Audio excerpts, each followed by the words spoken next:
ستار صاحب آپ کی جانب آنا چاہوں گا. ستار صاحب کیسے دیکھتے ہیں آپ اس تمام ریلی کو؟ اس کو آپ پاور شو کہیں گے؟ کس کے لیے کیا جا رہا ہے؟ کافی ٹائم سے یہ سوال چل رہا ہے.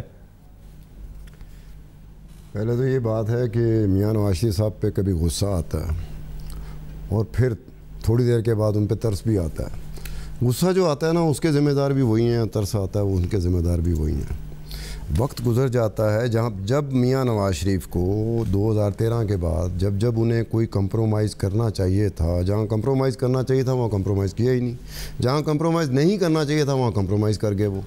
تو ان کی ٹائمنگ غلط ہو گئی. اس ایک وقت میں ان کی ٹائمنگ غلط ہو گئی کہ جہاں پہ کمپرومائز نہیں کرنا تھا وہاں کمپرومائز کیا، جہاں کمپرومائز کرنا چاہیے تھا وہاں کمپرومائز نہیں کیا. کہاں پہ کمپرومائز کرنا چاہیے تھا جہاں پہ 2014 سے آن ورڈ بہت سارے ایسے موقع تھے جب اسٹیبلشمنٹ کے ساتھ ان کے معاملات تھوڑے سے بکھرنے شروع ہوئے تھے. تو وہاں پر شاید ان کے پاس موقع تھا کہ اس وقت تک دھرنا بھی نہیں ہوا تھا اور اس کے بعد پاناما کا جو اسکائی لیب ان پورے خاندان پہ گرا ہے وہ بھی نہیں آیا تھا.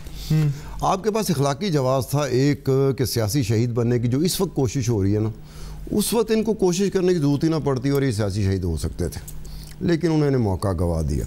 سر سیاسی شہید ہوتے تو پھر 4 سال کون پورے کرتا سر؟ اب گورنمنٹ بھی تو چلانی تھی نا. اب یہ ہر وقت 10 مہینے بعد چلے جائیں گے تو گورنمنٹ کے کچھ دکھائیں گے کیسے؟ بھٹو صاحب سیاسی شہید تھے، ذوالفقار علی بھٹو. ان کے مرنے کے بعد 3 مرتبہ پیپلز پارٹی اقتدار میں آئی تھی، 3 مرتبہ.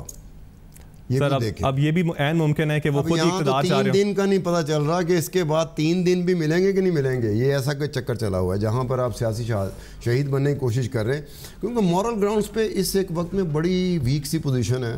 ٹیکنیکل گراؤنڈز پہ شہری بہتر بتائے گا کہ یہ مقدمہ جو لڑا گیا ٹیکنیکل گراؤنڈ میں مجھے ہی پتہ ہے کہ کون سے ایسے لکوناز یا فلاز ہیں. حالانکہ وکالت میں نے نہیں کی ہوئی، نہ میں وکیل ہوں، نہ میں نے کوئی وکالت کا کوئی ایک پیج بھی پڑھا ہو، لیکن انویسٹیگیشن کی بنیاد پر، کیونکہ وہاں پہ بھی معاملات انویسٹیگیشن کے پیش ہوئے تھے، جے آئی ٹی بھی انویسٹیگیشن کر رہی تھی. تو انویسٹیگیشن کی وجہ سے مجھے پتہ ہے کچھ ایسے فلاز ہیں اس رپورٹ میں جو جے آئی ٹی نے پیش کی، کچھ ایسے فلاز ہیں جو مقدمے کے دوران بھی آئے. لیکن مورل گراؤنڈز پہ ان سب تمام چیزوں کے ہونے کے باوجود مورل گراؤنڈز پہ آپ آ کے نواز شریف صاحب کو سپورٹ نہیں دے سکتے، ان کے لیے ہمدردی بھی نہیں جتا سکتے کہ بہرحال ایک ایسا مردہ تھا جو دفن کیا گیا تھا سال پہلے، اس کو دوبارہ اکھاڑا گیا. اگر اس ایک وقت میں جیسے اس ایک وقت میں جو نیب کے پاس جو پینڈنگ انکوائریز پڑی ہوئی ہیں نا لا تعداد، جسے آن گوئنگ انکوائری کہتے ہیں، وہ 1999 سے اب تک ہیں. انہی انکوائری میں سے ایک انکوائری یہ تھی، یہ جو لندن کی پراپرٹی تھی، اور اس میں رتی بھر بھی پیش رفت نہیں ہوئی، رتی بھر بھی. یہ 2016 میں آگے پاناما کیس آ گیا، پاناما میں وہی پراپرٹی آ گئی بات.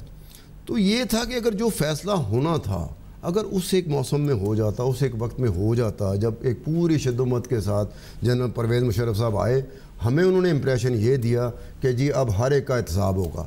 سال بعد انہوں نے خود گھٹنے ٹیک دیے، سال بعد ان کی اپنی مسئلتیں سامنے آ گئی، سال بعد ہی. تو نظام میں کمزوری نا سر، یہ پھر اب جو نظام ہے ہمارا اس میں کمزوری ہے. سے پہلے بندے میں کمزوری ہوتی ہے. یہ جو کمزوری میں بتا رہا ہوں نواز شریف صاحب کی تو کمزوری ہمیشہ رہی ہیں. اس سے پہلے جو کمزوری تھی وہ جنرل پرویز مشرف کی کمزوری تھی.